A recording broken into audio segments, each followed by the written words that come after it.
సందర్భంగా ఒకరోజు ముందుగానే స్వాతంత్ర దినోత్సవ శుభాకాంక్షలు.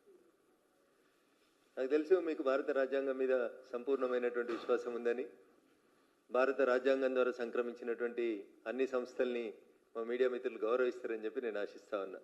కానీ దురదృష్టం, ఈ దేశంలో లీడర్ ఆఫ్ అపోజిషన్గా ఉన్నటువంటి వ్యక్తి, లీడర్ ఆఫ్ అపోజిషన్గా ఉండి నడిపిస్తున్నటువంటి కాంగ్రెస్ పార్టీకి ఈ దేశంలో ఏ వ్యవస్థల మీద కూడా నమ్మిక లేకపోవడం అనేది బాధాకరం, దురదృష్టకరం. ఎందుకంటే వాళ్ళ నాన్న చెప్పిండు 1989 ఓటమి తర్వాత ఏమని, బ్యాలెట్ పేపర్లు మంచివి కావు, బ్యాలెట్ పేపర్లు ఉంటే రిగ్గింగ్ చేస్తుర్రు, బ్యాలెట్ పేపర్ల వల్లనే కాంగ్రెస్ పార్టీ ఈ దేశంలో ఓడిపోయింది, అందుకని బ్యాలెట్ పేపర్లను తీసేసి ఈవీఎంలు పెట్టమని చెప్పి మొట్టమొదటిసారిగా అప్పటి ఉమ్మడి ఆంధ్రప్రదేశ్లో షాద్నగర్ అనే నియోజకవర్గంలో పైలట్ ప్రాజెక్టు కింద ఎంపిక చేసి బ్యాలెట్ పేపర్లను రద్దు చేసి ఈవీఎంల ద్వారా ఎన్నికలు నిర్వహించింది అప్పటి కాంగ్రెస్ ప్రభుత్వం, ప్రధానమంత్రిగా ఉన్నటువంటి రాజీవ్ గాంధీ గారు.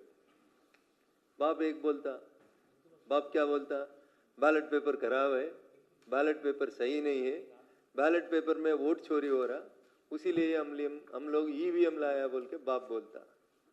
बाप बोलने का बात को बेटा अभी मना कर रहा, नहीं नहीं ईवीएम सच्चा नहीं है, बैलेट पे फिर चुनाव लड़ेंगे बोल के बेटा बोल रहा. बाप ईवीएम खराब बोलता, बाप बैलेट पेपर खराब बोलता, बेटा ईवीएम खराब बोलता, लोग बोलता कांग्रेस खराब बोलता. ये समझने के लिए पप्पू नहीं राहुल को और बहुत टाइम लगता. 2001 से लेकर उन्होंने पॉलिटिक्स में आए से जब से लेकर आज तक उसको क्या समझने में आ रहा, लोग क्या लिख के दे रहा समझने में नहीं आता. Last 3 days back I have seen a press conference of leader of opposition Mr. Rahul Gandhi. On either side the senior leaders of the Congress were sitting. One is Jairam Ramesh, the other one is Digvijay Singh. Unfortunately, I became an MP in this country. And దురదృష్టం కొద్దీ నేను ఈ దేశంలో MP అయినా అంటాడు రాహుల్ గాంధీ. పక్కనున్న జయరమేష్ రమేష్ గారు పిలిచి దురదృష్టం కొద్దీ ఎంపీ అయినా అని చెప్పకు అని చెప్పి ఆయన చెప్తున్నాడు. మైక్లో వినొస్తుంది పాపం. ఆయన ఎంపీ ఎందుకు గెలిచిండో ఆయనకు తెలియదు, ఎవరికి సేవ చేయాలనుకుంటుండో తెలియదు, లీడర్ ఆఫ్ అపోజిషన్గా ఆయన ఏం పాత్ర పోషించాలో ఆయనకు తెలియదు. ఇది నేను చెప్తుంది కదన్న, యూట్యూబ్లో అన్ని యూట్యూబ్లలో కనబడతా ఉంది. Unfortunately I became N MP. మరి ఎందుకు రిజైన్ చేసిపో? ఇప్పుడు నీకు ఈవీఎంలు నచ్చుతలేవు కదా రాహుల్ గాంధీ గారు, మీరు పోటీ చేసి గెలిచినటువంటి రాయబరేలీలో ఇప్పుడు మీరు రాజీనామా చేసి బ్యాలెట్ పేపర్లతోటి ఎన్నికలకు పోదాం. నిర్వహించేందుకు మాకు అభ్యంతరం లేదు, పోటీ చేసేందుకు రాజీనామా చేసేందుకు మీకు దమ్ముందా? బ్యాలెట్లకి ఈవీఎంలకి మధ్యలో తేడా ఏంది అని ఎప్పుడైనా మీరు శాస్త్రీయంగా ఒక్క స్టడీ అయినా చేసిండ్రా? Yes, Bharatiya Janata party also opposed EVMs in the initial days.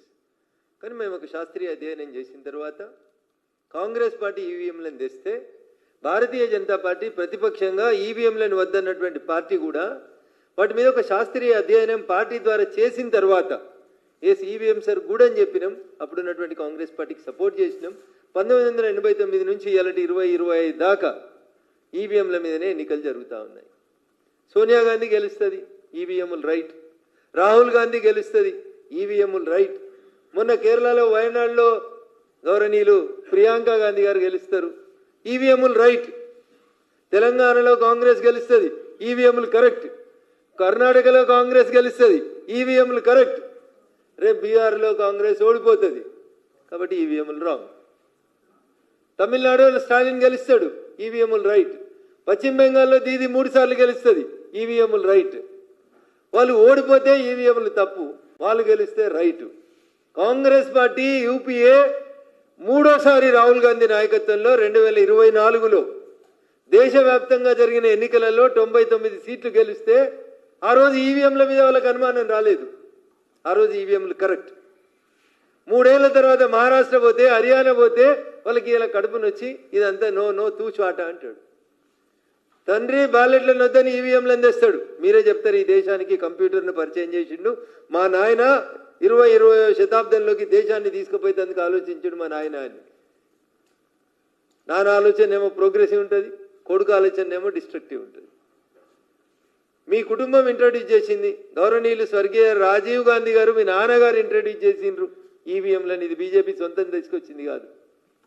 మీకు ఇలా డౌట్, మాకు కూడా డౌట్లు వస్తున్నాయి. దేశ ప్రజలందరూ కూడా మేము సవినయంగా ఒక భారతీయ జనతా పార్టీ పార్లమెంట్ సభ్యుడిగా పార్లమెంట్లో గత వారం రోజుల నుంచి జరుగుతున్న గందరగోళం చూసిన తర్వాత నాకు కూడా మాట్లాడాలనిపిస్తా ఉంది. వాళ్ళు స్టాప్ సర్ అని ఒకటి పట్టుకొని వస్తున్నారు. ఎస్ఐఆర్ సర్ వద్దంటున్నారు. ఏంది ఇంతకు సరైంది? Special intensive revision. దేని మీద స్పెషల్ ఇంటెన్సివ్ రివిజన్? ఓట్ల మీద స్పెషల్ ఇంటెన్సివ్ రివిజన్ పెట్టిండ్రు. స్పెషల్ ఇంటెన్సివ్ రివిజన్ వద్దు అంటున్నారు. ఇంతకుముందు మీరు మీ నాన్న ఎడబుట్టిరు, నువ్వు ఎడబుట్టినావు, ఇవి అడుగుతున్నారు, డేట్ ఆఫ్ బర్త్లు మాకు కష్టమవుతుంది అన్నారు. సుప్రీంకోర్టుకు వచ్చి అఫిడవిట్ ఇస్తే ఇబ్బంది పడితే సుప్రీంకోర్టు చెప్పింది వాడు ఏ ఆధారం చూపించినా, ఒక 11 ఆప్షన్స్ ఇచ్చింది సుప్రీంకోర్టు. 11 ఏది చూపించినా ఆయన ఓటును కొనసాగించమని అడుగుతున్నారు. The basic issue of the Congress is రేపు పశ్చిమ బెంగాల్లో, బీహార్లో ఎన్నికలు జరిగే సందర్భం లోపల స్పెషల్ ఇంటెన్సివ్ రివిజన్ పేరిట ఎస్ఐఆర్ చేసి బంగ్లాదేశ్కి వెళ్ళి అక్రమంగా చొరబడి అక్కడ మమతా బెనర్జీ కానీ ఇక్కడ ఇంకొకరు కానీ అడ్డగోలుగా పొందినటువంటి ఆధార్ కార్డులను, ఎలక్షన్ కార్డులని, రోహింగ్యాలని గుర్తించి వాళ్ళ ఓటు హక్కు రద్దు చేస్తారనేటువంటి భయంతో ఓటమిని ముందే పసిగట్టి కాంగ్రెస్ ఆడలేక మధ్యలో ఓడినట్టు ఇప్పటి నుంచే ఏడుపు స్టార్ట్ చేసింది. This is very unfortunate. ప్రజాస్వామ్యం మీద విలువ లేదు, రాజ్యాంగం మీద విలువ లేదు, వాళ్ళు గెలిచినటువంటి ఈవీఎంల మీద వాళ్ళకి విలువ లేదు, ఆఖరికి వారి తండ్రి గారి మీద, ఎవరికి జన్మనిచ్చిన తండ్రి మాట మీద కూడా రాహుల్ గాంధీ గారికి నమ్మకం లేదు. మీ నాన్ననే కదా 1989లో ఈవీఎంలను తెచ్చింది, మీ నాన్ననే కదా ఈ దేశంలోకి కంప్యూటర్ విప్లవం తెచ్చింది అని చెప్తావు, టెక్నాలజీని వాడండి అని చెప్తారు. ఇలా మేము టెక్నాలజీని వాడితే మీరు ఎందుకు బాధపడతారో నాకు అర్థం కావట్లేదు. I have certain doubts. నాకు కూడా డౌట్లు ఉన్నాయి కొన్ని పార్లమెంట్ కాన్స్టిట్యున్సీల మీద. రాహుల్ గాంధీ ప్రాతినిధ్యం వహిస్తున్న రాయబరేలీనే చూసుకుంటే అందులో 2000 డౌట్లు, 2 లక్షల ఓట్లు డౌట్ఫుల్ ఓట్లు నేను మాకు అనిపిస్తుంది. 2 లక్షల ఓట్లు రాహుల్ గాంధీ గెలిచినటువంటి రాయబరేలీలో 71,977 ఫేక్ అడ్రస్లు ఉన్నాయి. దాంట్లో ఈ పంచాయతీ మొదలైన తర్వాత మా కార్యకర్తలను పంపి డోర్ టు డోర్ మేము అడ్రస్లను ఎంక్వైరీ చేయడం స్టార్ట్ చేసినాం. 71,977 అడ్రస్లు. అసలు ఆ అడ్రస్లో ఆ ఓటర్లు లేనటువంటివి మేము ఐడెంటిఫై చేసినాం. ఇవాళ మేము కూడా ఎన్నికల కమిషన్కి రాహుల్ గాంధీ ఎన్నికను క్యాన్సిల్ చేయమని రిప్రజెంటేషన్ ఇవ్వబోతా ఉన్నాం. ఎందుకంటే అక్కడ 2 లక్షల ఓట్లు డౌట్ఫుల్ ఓట్లు కనబడ్డాయి మాకు. ఓటర్ లిస్ట్ని వెరిఫై చేస్తే 71,977 ఫేక్ అడ్రస్లు కనబడ్డాయి. అక్కడ కొత్తగా ఓటర్లను ఎలక్షన్స్ కంటే ముందు జాయిన్ చేసిన ఓటర్ల సంఖ్య 92,747 మాస్గా అక్కడ ఓటర్లని యాడ్ చేసిర్రు. రాయబరేలీ కాన్స్టిట్యున్సీలో 52,000 ఫేక్ బర్త్ సర్టిఫికెట్లను తీసుకొచ్చి ఓటు ఎన్రోల్మెంట్ జరిగింది రాయబరేలీలో. ఆన్ రికార్డుగా ఒక భారతీయ జనతా పార్టీ ఎంపీగా, మీ నాయనమ్మ ప్రాతినిధ్యం వహించిన మెదక్ పార్లమెంట్ సభ్యుడిగా మీ నాయన మీద విశ్వాసం లేదు. ఆఖరికి మరి మీ నాయనమ్మ మీద ఉన్నదో లేదో నాకు తెలియదు, కానీ మీ నాయనమ్మ ప్రాతినిధ్యం వహించిన మెదక్ ఎంపీగా అయ్యా రాహుల్ గాంధీ గారు, మీ రాయబరేలీలో మీరు చేర్పించినటువంటి దొంగ ఓట్ల సంఖ్యని మేము కూడా ఐడెంటిఫై చేసినాం. అందుకని మీకు ఈవీఎంల మీద విశ్వాసం లేకపోతే దయచేసి వెంటనే రాజీనామా చేయండి. We'll go for a by election in Rae Bareli with ballot papers. అప్పుడు చూద్దాం ఏది పాలు ఏది నీళ్ళు అనేది చూద్దాం. మాకు వయనాడులో కూడా ఒక డౌట్ ఉంది మొన్నటి ఎలక్షన్ మీద. 93,499 మంది ఒకటే కమ్యూనిటీకి రాసిరు మీరు. అక్కడ 93,499 మంది ఒక వర్గం ఓటర్లు ఓటేసి అక్కడ ప్రియాంక గాంధీని గెలిపించారు. వాళ్ళు ఎవరు, ఆ ఓట్లు ఏందనేది దేశ ప్రజలకు అర్థమైతాయి. 93,499 మంది ఒకే వర్గానికి సంబంధించిన వాళ్ళు ఓటేసారు మొన్నటి ఎన్నికలలో, వాయనాడు ఎన్నికలలో. మాకు కూడా డౌట్ ఉంది. బెంగాల్లో డైమండ్ హార్బర్ అనేటువంటి కాన్స్టిట్యున్సీ, మమతా బెనర్జీ అల్లుడు అభిషేక్ బెనర్జీ గారు ప్రాతినిధ్యం వహించినటువంటి బెంగాల్లో ఉన్నటువంటి డైమండ్ హార్బర్ అనేటువంటి కాన్స్టిట్యున్సీ మీద మాకు అనుమానం వచ్చింది. అట్లే డింపుల్ గారు, అఖిలేష్ గారు, శ్రీమతి డింపుల్ గారు ప్రాతినిధ్యం వహిస్తున్న నియోజకవర్గం, అఖిలేష్ గారు ప్రాతినిధ్యం వహిస్తున్నటువంటి నియోజకవర్గం కన్నౌజ్ కానీ, మైన్పూరి కానీ, వీటిలలో కూడా దొంగ ఓట్లు చాలా వచ్చినట్టు మాకు డౌట్ వస్తూ ఉంది. అడిషన్స్ అండ్ డిలీషన్స్ని ఒక్కొక్క ఓటును పట్టుకొని మేము ఒక్కొక్క ఓటర్ని వెరిఫై చేస్తున్నాం. అరే 2 ఓట్లు పట్టుకొని నువ్వు లొల్లి పెడుతున్నావు కదా రాహుల్ గాంధీ గారు. మేము 2 లక్షల ఓట్లు నీ నియోజకవర్గంలో ఐడెంటిఫై చేసినాం. మేము కూడా కంప్లైంట్ పెట్టాలనుకుంటున్నాం. సార్ ఎందుకు తీసుకొచ్చింది భారతీయ జనతా పార్టీ నాయకత్వంలోని ఎన్డీఏ ప్రభుత్వం అంటే దొంగ ఓట్లను అరికట్టేందుకు, డూప్లికేషన్ ఆఫ్ ఓట్స్ని ఎలిమినేట్ చేసేందుకు, ఒక వర్గానికి సంబంధించినటువంటి ప్రజలకి అడ్డగోలుగా చొరబాటు చేసి ఈ దేశంలోకి వచ్చిన వాళ్ళకి ఓట్లు ఇస్తుంటే వాటిని అన్నింటినీ ఆపాలనేటువంటి ఒక ఉద్దేశంతో సర్ అనేటువంటి ఒక కార్యక్రమం స్పెషల్ ఇంటెన్సివ్ రివిజన్ పేరిట ఈ దేశ ప్రజల ఓట్లని కాపాడేందుకు దొంగతనంగా ఈ దేశంలోకి చొరబడినటువంటి రోహింగ్యాలు బంగ్లాదేశీలకు ఇచ్చినటువంటి తప్పుడు ఓట్లను తీసేద్దామని చెప్పి ప్రయత్నం చేస్తా ఉన్నాం. It is there in the Assam, it is there in the West Bengal, it is there in the Bihar, హైదరాబాద్లో కూడా ఉన్నాయి, ఆఖరికి నా మెదక్ పార్లమెంట్లో కూడా ఉన్నాయి. సదాశివపేటలో రోహింగ్యాల కోటి ఇచ్చిర్రు, ఇస్నాపూర్లో రోహింగ్యాల కోటి ఇచ్చిర్రు, ఐలాపూర్లో నిన్ను ఐడెంటిఫై చేసినాం, సుమారు 1000 దొంగోట్లను ఐడెంటిఫై చేసినాం. ఇవి కనబడతలేవా రాహుల్ గాంధీ గారు? ఇక్కడ అధికారంలో ఎవరున్నారు? కాంగ్రెస్ పార్టీ ఉంది, కాంగ్రెస్ పార్టీతో చేయించారు. ఇంతకుముందు టీఆర్ఎస్ కూడా ఇట్లా ఆరోపణలు చేసింది, ఏమని ఈవీఎంలను ట్యాంపర్ చేస్తారు, ఈవీఎంలను ట్యాంపర్ చేస్తారు అని. వారు అధికారంలోకి వచ్చే కంటే ముందు ఒకసారి ఎలక్షన్స్లో వారు కొంతమంది ఎమ్మెల్యేలని రిజైన్ చేయించి పోటీ చేయించారు. కొన్ని టీఆర్ఎస్ గెలిచింది, కొన్ని టీఆర్ఎస్ ఓడిపోయింది. తర్వాత వాళ్ళు కూడా వాళ్ళ పద్ధతిని, వాళ్ళ అవగాహనని మార్చుకున్నారు. కానీ కాంగ్రెస్ వాళ్ళ నాయకులలో పెద్ద పెద్దలు గెలిస్తేనేమో మంచి గెలిచిర్రు, ఈవీఎంలు మంచి అంటారు. ఓడిపోతే మాత్రం ఈవీఎంల మీద బురద చల్లి ప్రజలలో లేనిపోని అనుమానాలు రేకెత్తించేటువంటి ప్రయత్నం చేస్తారు. దీనికి అంతా కారణం వీళ్ళకి ఫండింగ్ చేసేటువంటి ఫారిన్ ఏజెన్సీస్ ఏవైతే ఉన్నాయో వాళ్ళు వీటిని ఫండింగ్ చేస్తూ నరేంద్ర మోడీ గారి నాయకత్వంలో ఈ దేశ ఆర్థిక వ్యవస్థ 11వ స్థానం నుంచి 3వ స్థానానికి ఎదుగుతుంటే, ప్రపంచంలో నరేంద్ర మోడీ గారి నాయకత్వం రోజు రోజుకి బలపడుతుంటే, ఎదుగుతున్నటువంటి భారత ఆర్థిక వ్యవస్థను చిన్నాభిన్నం చేసేందుకు కొంతమంది ఈ దేశం మీద కక్ష కట్టినటువంటి దుర్మార్గులు, ఈ దేశం లోపల ప్రజల చేత మన్నన పొందలేనటువంటి వ్యక్తులు తీసుకొచ్చినటువంటి ఈ పంచాయతీ, పైసల పంచాయతీ, ఈ తప్పుడు వార్తలు రాస్తున్నటువంటి కొన్ని ఏజెన్సీస్, కొన్ని ఇదంతా డీప్ స్టేట్ పేరిట కుట్ర జరుగుతూ ఉంది భారతదేశం మీద. సొరేన్ అనేటువంటి